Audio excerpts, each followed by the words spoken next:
एक बहुत बड़ा सा गांव था। उस गांव में एक आदमी रहा करता था। वो आदमी नमक का कारोबार किया करता था और रोजाना नमक की बोरियां अपने गधे पर लादकर शहर में बेचकर आया करता था। वो आदमी अपने गधे से बहुत प्यार करता था, उसका खूब ख्याल रखता था, उसको अच्छा खाना पीना भी देता था। लेकिन वो गधा बहुत आराम परस्त था और बहुत ही ज्यादा सुस्त भी था। एक दिन वो आदमी नमक की बोरियां गधे पर लादकर शहर बेचने के लिए जा रहा था कि रास्ते में एक नदी आई। जब गधा और उसका मालिक दोनों नदी पार करने लगे तो गधे का पांव एक पत्थर से टकराया और गधा नदी के अंदर गिर गया।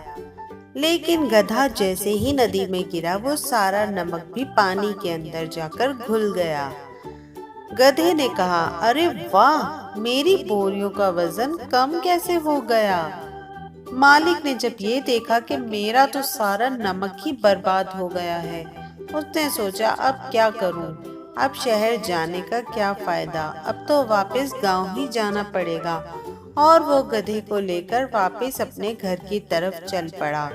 गधे ने सोचा कि आज तो बहुत अच्छा दिन था, मजा आ गया, काम की भी छुट्टी हो गई और मेरे ऊपर लदा हुआ सारा बोझ भी खत्म हो गया। अगले दिन उसके मालिक ने फिर से उसके ऊपर नमक की बोरियां लादी और फिर से शहर की जानिब उसे लेकर चल पड़ा। जैसे ही वो दोनों नदी के पास पहुंचे तो गधे ने सोचा कि कल तो मैं गलती से गिर गया था, क्यों ना आज मैं जानबूझकर नदी में गिर जाता हूँ। काम से भी छुट्टी हो जाएगी और इस बोझ से भी मेरी जान छूटेगी। और वो फिर से नदी में गिर गया।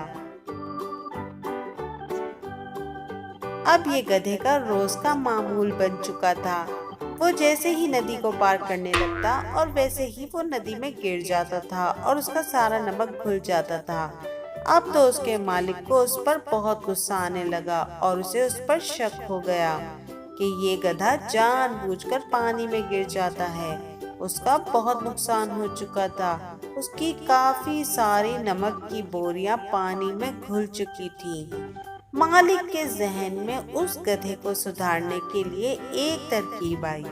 सुबह जब शहर जाने का टाइम हुआ तो गधे के मालिक ने उसके ऊपर नमक की जगह रुई की बोरियां लाद दी। अब तो गधे की शामत आ गई।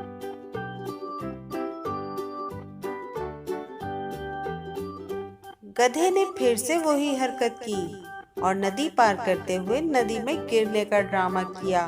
और जैसे ही वो पानी में गिरा उन रुई की बोरियों में पानी भर गया और वो बोरियां बहुत वजनी हो गई।